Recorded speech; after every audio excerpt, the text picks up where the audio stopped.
बीडमधील मस्साजोग सरपंच हत्या प्रकरण आणि या प्रकरणी आता आरोपी विष्णू चाटेला अटक करण्यात आलेली आहे। विष्णू चाटेवर हत्येचा कट रचल्याचा आरोप सुद्धा आहे। हत्या आणि खंडणी प्रकरणातील आरोपी आहे आणि या प्रकरणी आता विष्णू चाटेला अटक करण्यात आली आहे।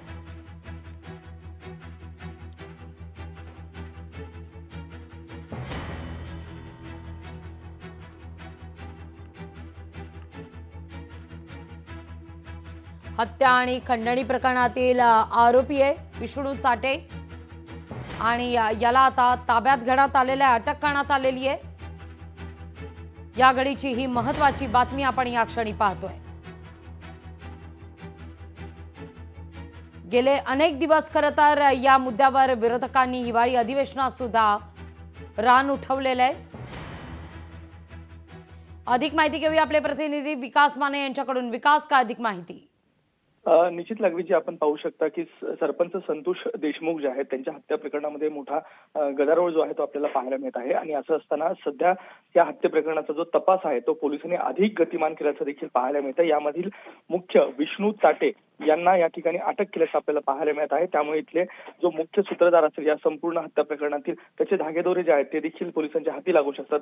या ठिकाणी जर पाहिलं तर सीआयडीचं पथक जे आहे ते देखील तैनात असल्याचं पाहायला मिळतं। त्यांच्या माध्यमातून या संपूर्ण प्रकरणाचा जो तपास आहे तो एकंदरीत केला जात आहे आणि एकंदरीतच आता विष्णू चाटे याला अटक केल्यानं मोठी या ठिकाणी काहीतरी धागेदोरे मिळतील आणि त्याबरोबरच जो मुख्य सूत्रधार असेल या हत्येमागचं नेमकं कारण जे आहे प्रमुख ते देखील पुढे येण्याची शक्यता वर्तवली जात आहे। यानंतर जर पाहिलं तर यांना आज न्यायालयामध्ये हजर केलं जाईल, त्यानंतर शिक्षा जी आहे ती देखील सुनावली जाईल, पोलीस कोठडी मिळेल असं देखील पोलिसांनी या ठिकाणी सांगितलेलं आहे। आणि त्यानंतर या संपूर्ण प्रकरणामध्ये तपास जो आहे तो अधिक गतिमान केला जाईल आणि मुख्य सूत्रधारापर्यंत देखील पोहोचलं जाईल असं स्वतः ज्या पोलीस अधीक्षक आहे त्यांच्या माध्यमातून या ठिकाणी सांगण्यात आलेलं आहे। एकंदरीत जर पाहिलं तर विष्णू चाटे याच्या अटकेनंतर मात्र या संपूर्ण प्रकरणात जे आहे तपास जो आहे तो वेगाने झालेला आहे आणि त्यामुळेच गेल्या 2 दिवसांपासून या सगळ्या प्रकरणात अनेक घडामोडी सुद्धा घडतात।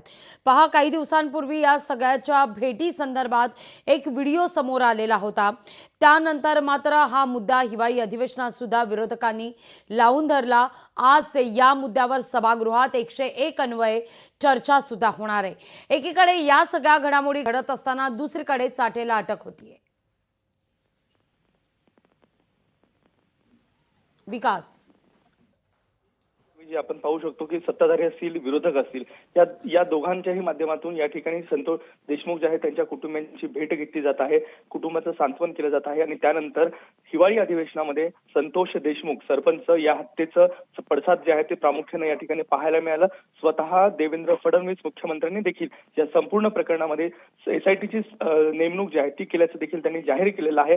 आणि त्यामुळेच हे संपूर्ण प्रकरणामध्ये आता विष्णू चाटे हा निश्चितच प्रमुख मानला जातो आहे, कारण की सीसीटीव्ही फुटेज आहे ते समोर आले होते। त्यानंतर मयत संतोष देशमुख जे आहे त्यांचा भाऊ जो आहे धनंजय देशमुख हा देखील या ठिकाणी त्यांना भेटल्याचं दिसून येत आलं आहे। आणि हा संपूर्ण सीसीटीव्हीचा प्रकार व्हिडिओ समोर आल्याच्या नंतर आता विष्णू चाटेला अटक होते आणि निश्चित विकास, धन्यवाद तुम्ही दिलेल्या एकूणच या सविस्तर माहिती करता।